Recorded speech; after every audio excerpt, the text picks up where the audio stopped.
So happy new year, guys. So as it's new year, I thought we could talk about stories that get stuck. So like I suppose like a moving on.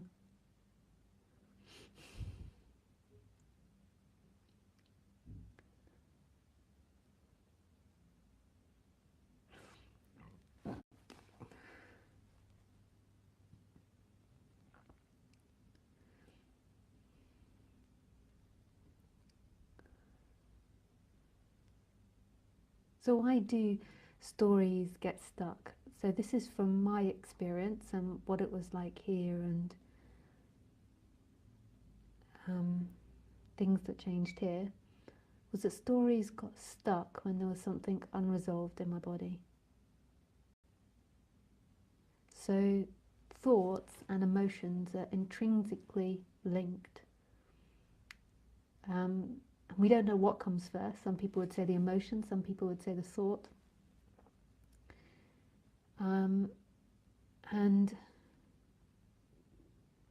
what we've got used to as a society is explaining everything and speaking about everything and telling stories of everything. So if you're upset about something, rather than talking about the feeling as such, we normally talk about the events that we're upset about, of what's happened and why it's happened and whose fault it is and who's to blame.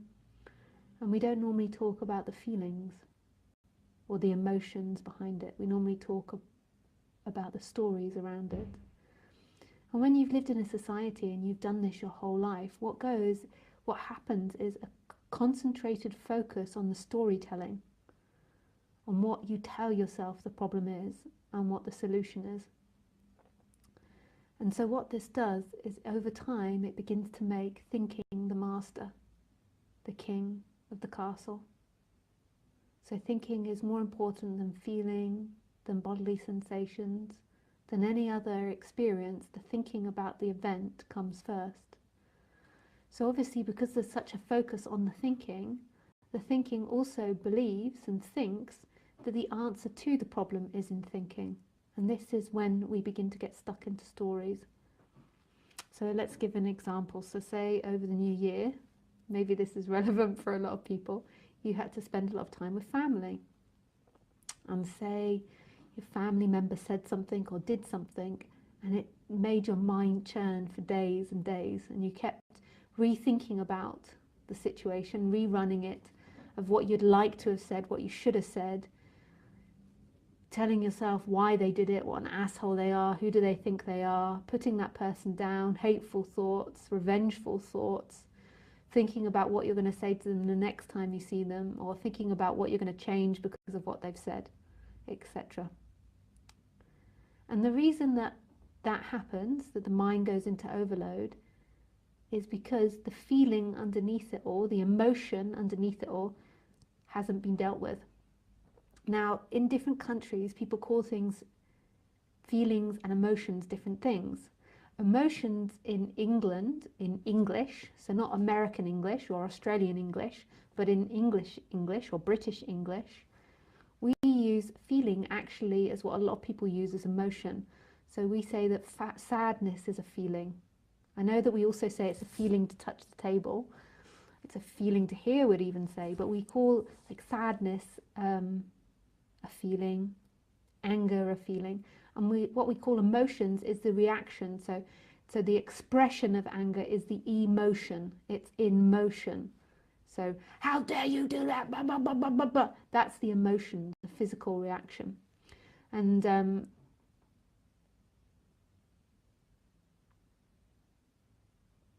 a lot of other English-speaking countries don't use it that way around. They use the emotion, so the word emotion, as the feeling. So the internal feeling of sadness is the emotion. I'm going to go with the non-English way of saying it. So I'm going to go with the American way of saying it because most people are used to American English. So I think that most European countries, Australia and Thai or Indian speaking English, will use it the American way because of American TV. So when I say emotion, I'm talking about the feeling of sadness, not the reaction that comes. so. So the reason that the thoughts spin is because the emotion hasn't been dealt with underneath. So I would say that there is a staying on the surface, and this is the seeker. And this seeking, thinking energy is wanting to come back to balance. It's not the devil, it's not like this bad Maya devil that needs to be fought and exterminated. It's actually trying to come back to balance. It's trying to find its way out of pain, of feeling uncomfortable about what happened. But it doesn't know how to do that. It only knows how to keep thinking about it. And by keep thinking about it, you keep producing the underlying emotion of discomfort. And it's like a circle that keeps happening. The feeling, the emotion is strong, so the thoughts are strong. The thoughts are strong, so the emotion is strong. And they both keep adding to each other. So the way that I was taught, and what was really profound for me, was to recognize when my mind was spinning, so when my thoughts were becoming compulsive, and to recognize the feeling that's underneath it. So now, after years and years of doing that, I know I look incredibly young, but I'm actually very old. I'm like Yoda in Star Wars. Although he does look very old, he's still a lot older than what he looks. He's something like 500 years old. He maybe looks 80.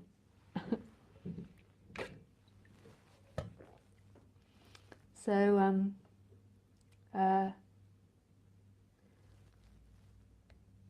so what happens to me now, after years and years of doing this, is that I'm so quickly aware of emotional, or the emotional feeling in the body, and the emotional disbalance. So say if somebody is rude to me at family do, I'm so quickly aware of how that made me feel. So I don't automatically go into hatred or blame or compulsive thinking. The attention actually goes down to the physical sensation, and I know that by what they've said, it makes me feel uncomfortable or left out or offended or vulnerable, or fearful, whatever it is. And the attention quickly goes in there, and the attention doesn't actually go on that much of thinking. If there is thinking, the thinking will be about practical ways to get out of it. So practical ways to leave the situation, practical ways to end the conversation, and to not keep being in, say, a negative situation. If there's going to be thinking, that's what it would be about. But most of the time, the attention just goes onto the feeling and the sensation, and the tension is very much in presence, in this feeling of aliveness, which is also this sort of amness, this freedom. So there is this vastness, this freedom part of attention. And then on the more human personal level, there's a very strong awareness of what the feelings are. So what this does is it breaks off this hate and blame and guilt and shame that's projected onto other people or projected onto myself. And it's very quickly seen through how the body's responding, and it's not seen to be personal. So say if I'm in a family situation and say somebody's taking the mickey out of me, I'm thinking of something that happened in the summer. So everyone was making fun of me, and it went on for quite a long time, or it went on sporadically throughout the day. And I was just very aware of the pain that was produced in the body and the old dynamics in the family and the way those dynamics appear. So I'm very super aware of that. I was also super aware of what the others were doing, what their game was in this, like not being hateful or blaming towards them, but the game that they were wanting to be liked, and by doing this they were getting attention and they were being liked. So I was super aware of that, and super aware of the feelings it produced in me. And also what I was simultaneously doing at points was I was remembering moments in the childhood when that happened. And what that does is it just allows the feeling to come up, to pass through the body and to leave. And to me, that is a balanced body. That's a balanced way of being. It doesn't mean in the end that I don't tell them to shut up, or I don't say, okay, that's enough, I'm not participating in this more, I don't like it. It doesn't mean that I don't react verbally in some way. But underneath that, there is a great comfort because there's a natural flow to that emotion. Doesn't mean I'm reactionless. I used to think that to, that being enlightened was being reactionless, but then I realized that that's not the case. That's the kind of impression you get when you read Buddhism or when you're first introduced to Buddhism, that there's no response. But there's definitely a response. But the response is coming from a more informed place, not a really unconscious place.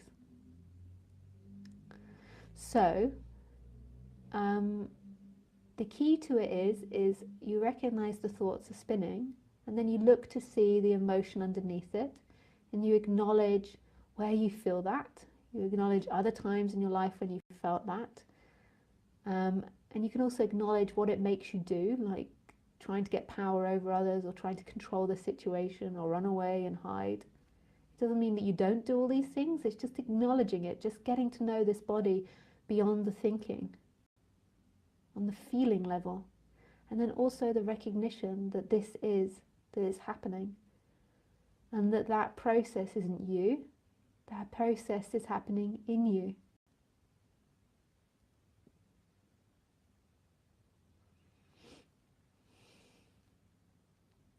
And that's it.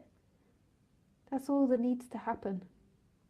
And then eventually through time, those stories will become less and less intense. And as they become less intense, there is a clearer seeing of who you are. Because when they're super intense, then there's so much focus on the story, there isn't the opportunity for a different possibility. This isn't happening to you, to that person that you think you are, that person that you think exists in time. And then that thinking produces an energetic feeling that you're someone in time, moving through time, that you're really real and you're really having all these interactions with people.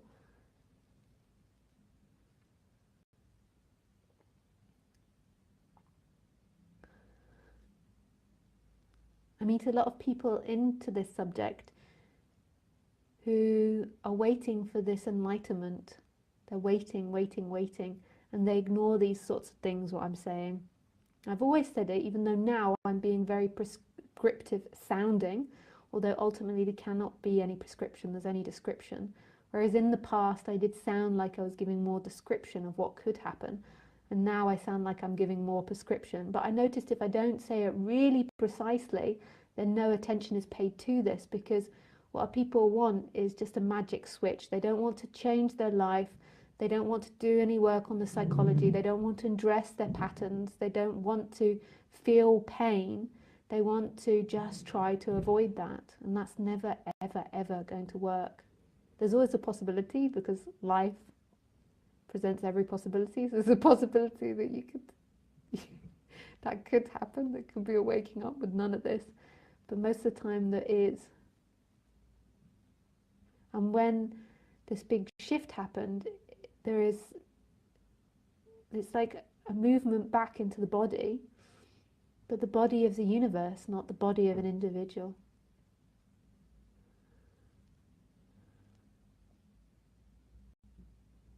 And it's nobody's body. So just start. It's New Year. There's nobody here to start it. But if you're going to start a new job, you can start a new job. Even though there's nobody there can be a starting of a new job. So just start this. Investigate the sensations that are happening. Get to know the character. Get to know the body-mind. And as you get to know it more, you'll see that the thoughts and the feelings that it produces aren't necessarily the reality of what's happening. And that you don't need to spend 6 days going over something in your head. This is what's important. You're never going to find the answer in what you think. That is like a hamster in a wheel, believing that one day it'll come to the end of a wheel, when it's going round. That you believe you're going to find the answer in thought.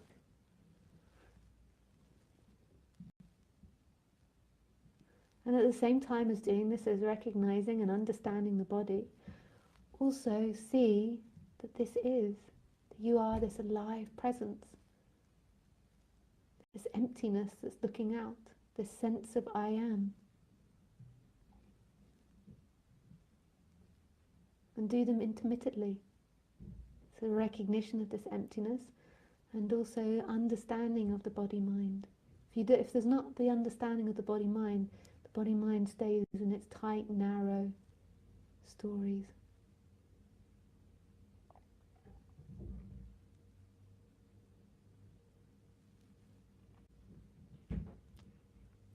And the more perceptive you become of your feelings, the more you can see when you're bullshitting.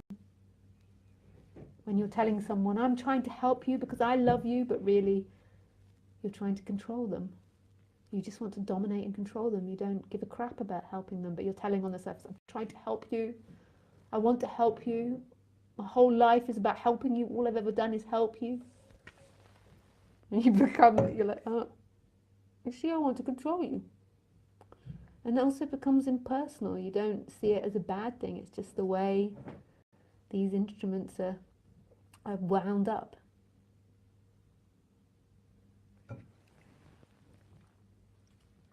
And as all this nonsense seen through, all these lies are seen through,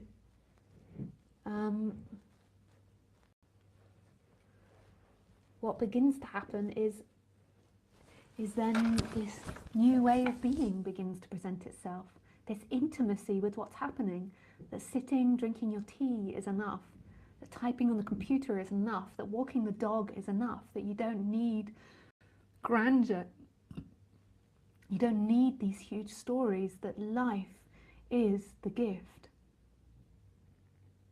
You don't need to make sense of life and death and the universe and the Big Bang and why is it all happening. That the very intimacy of what happens and what's happening has all the answers, has everything that's ever wanted. And it's a total shift from being this timeline that is always understanding and interpreting and listening to a story, to this sinking back into a mystery that this is.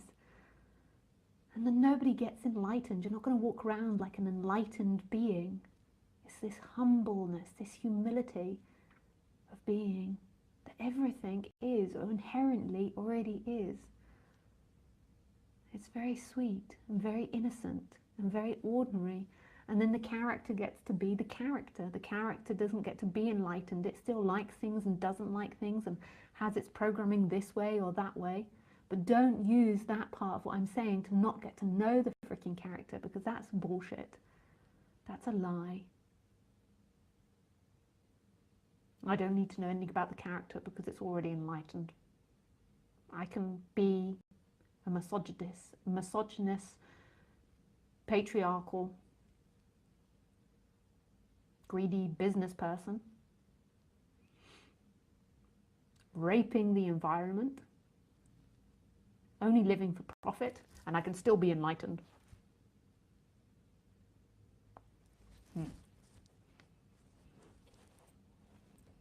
I think you only do that out of seeking, out of desperation, out of fear of this present moment, out of fear of this innocence, of this mystery. The person will become more balanced, doesn't need to own the whole universe in order to feel worthy to be alive.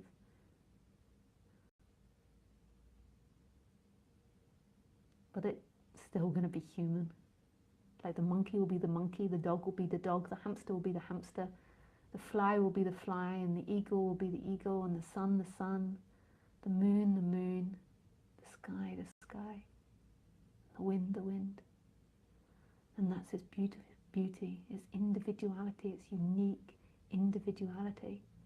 But what your enlightenment does do, what the waking up does do, is it gives back to the evolution of humanity. It makes humans more enlightened, because humans are like building blocks. We're building on top of what came before. And it's the more and more people that wake up and have this realization, the more human will become this amazing, creative, beautiful, harmonious race. So that's what it does do. Even though the person, the individual, doesn't become enlightened because there is none, but it's waking society up. It's changing the DNA of humanity. But there's nobody's DNA, because who exists? who looks out the eyes, who hears the sounds, who is inside the body having an experience. This is love. This is the beauty. This is the freedom. And it doesn't belong to me over you. It doesn't belong to the moon over you or the sky over you. It is you. It's just most people believe who they are is a limitation. You are not that limitation. You are not bound in that character network. As you begin to explore the character, it implodes and you see, that's not who I am. That's a functioning. That's a condition. It's part of who I am. It's part of everything. But I'm not limited to that. I'm this infinite space in which it appears in. This recognition that belongs to no one. This instant. Oh, I love talking about this subject. I don't always love the other part of hearing and listening to people's suffering.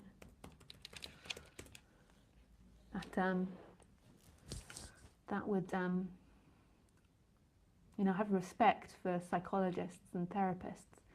And I totally do not think this goes against psychology or therapy. I think psychology is super healthy, and nearly everyone that's listening could most probably benefit from going to a couple of years of a psychologist and learning about themselves, or learning about it on the internet. Not because I think you're crazy or there's something wrong with you, because I think it's a really freaking positive thing. And the more that this information as psychology gets out into society, the better off it would be. So I wish that somebody had said that to me when I was younger. I went into this subject, before really the takeoff of the internet. The internet was still in its very beginning. I didn't have all this access to information, and I'd love to go to a psychologist when I was younger. In fact, I nearly went to a psychologist when I was 18, and the doctor at the time said no, and he prescribed me medication. I had bulimia, and he prescribed me medication to stop the bulimia and told me I didn't need therapy because I was already into Buddhism and this alternative way of thinking, so I miserably sounded more sane than I was. And I did an amazing job finding all these things and going to all these different groups. But I think it would have been super beneficial for me to be with a female. There was a female psychologist there that I really liked for a couple of years as well. It's so great having that person to reflect it back to you. But psychology will never end. You'll always circle in it. The freedom is seeing that you are this full stop. But sometimes that dense cage needs to let some light in before it can be seen, the obvious. Because there's so much focus on you and your life and your importance and where you're going and what you're going to do, who you're going to be.